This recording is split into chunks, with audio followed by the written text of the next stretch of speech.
మూడోసారి ప్రధానమంత్రిగా నరేంద్ర మోదీ బాధ్యతలు స్వీకరించారు. పీఎం కిసాన్ నిధి దస్త్రంపై ఆయన తొలి సంతకం చేశారు. మరోవైపు ఇవాళ తొలిసారి కొత్త మంత్రివర్గం సమావేశం కానుంది. మరిన్ని వివరాలు మా ప్రతినిధి అరుణ్ అడిగి తెలుసుకున్నారు. అరుణ్, ప్రధాని మోదీ సంతకం చేసిన దస్త్రం ప్రాధాన్యత ఏంటి?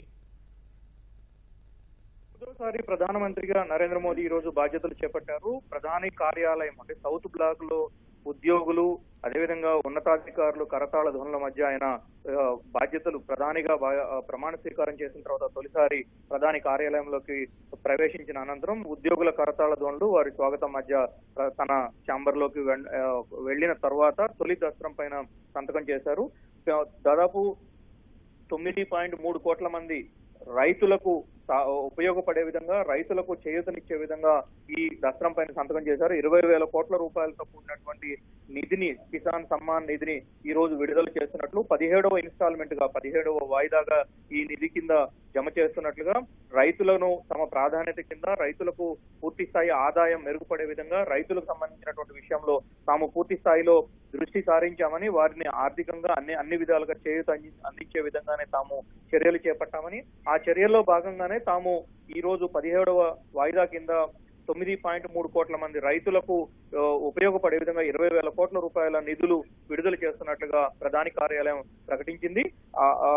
దీంతో పాటు మరికొన్ని అంశాలపై కూడా ప్రధాని దృష్టి సారించారు. ప్రస్తుతం ప్రధాని ఎవరెవరికి ఏ శాఖలు ఇవ్వాలి, అదే సందర్భంలో తదుపరి 100 రోజుల కార్యాచరణ ప్రణాళికను ఇప్పటికే బీజేపీ తయారు చేస్తుంది. తాము అధికారంలోకి వస్తే 100 రోజుల్లో చేపట్టబోయే పనులకు సంబంధించిన ప్రణాళికను, పథకాన్ని రూపొందించినటువంటి బీజేపీ దానికి సంబంధించిన అమలు ప్రక్రియకు ఏ విధమైనటువంటి కార్యాచరణ తీసుకోవాలి, ఏ విధంగా ముందుకు వెళ్లాలనే దాని అంశాలపైన సమీక్ష జరుపుతున్నట్లుగా ప్రధాని కార్యాలయ వర్గాలు వెల్లడించాయి. మరోవైపు మంత్రివర్గ కూర్పు అంతా పూర్తయింది కాబట్టి ప్రస్తుతం మంత్రి మండలికి సంబంధించినటువంటి విషయాలపైన చర్చిస్తున్నట్లుగా తెలుస్తా ఉంది. అయితే అరుణ్, చెప్పండి, ఇవాళ సాయంత్రం జరగబోయే తొలి మంత్రివర్గ సమావేశంలో ఏ అంశాలు చర్చించే అవకాశం ఉంది? మూడోసారి ప్రభుత్వం ఏర్పాటు చేసిన తర్వాత తొలిసారి కేంద్ర కేబినెట్ ఈ రోజు సాయంత్రం 5 గంటలకు భేటీ అవుతోంది.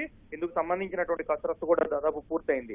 అయితే ఇప్పటి వరకు మంత్రులకు శాఖలు కేటాయింపు జరగలేదు కాబట్టి వాటికి సంబంధించినటువంటి విషయంలో కొంత సందిగ్ధత నెలకొంది. శాఖలు కేటాయింపు అనేది కేంద్ర కేబినెట్ భేటీకి ముందు 1 గంట ముందు మాత్రం రావడానికి ఆస్కారం ఉన్నట్లుగా ప్రభుత్వ వర్గాలు వెల్లడిస్తున్నాయి.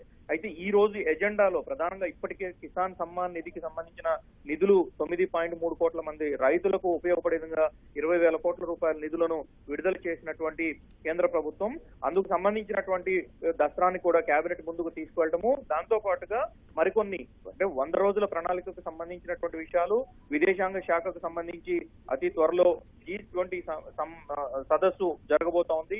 G20 సదస్సులో ప్రధానమంత్రి హాజరు కాబోతున్నారు. G20 సదస్సుకు వెళ్లే ముందు దేశానికి సంబంధించినటువంటి గతంలో భారతదేశం నుంచి అధ్యక్షత G20 సదస్సు ఉంది. అక్కడి నుంచి తిరిగి ఇప్పుడు మరొక దేశానికి వెళ్ళింది కాబట్టి ఆ సదస్సులో చర్చించాల్సినటువంటి విషయాలు, లేవనెత్తాల్సినటువంటి విషయాలు, ప్రపంచం ముందు భారతదేశాన్ని అత్యంత గొప్ప శక్తిగా చూపించేందుకు ఉన్నటువంటి కార్యాచరణకు సంబంధించిన విషయాలపైన చర్చించడానికి ఆస్కారం కనిపిస్తా ఉంది.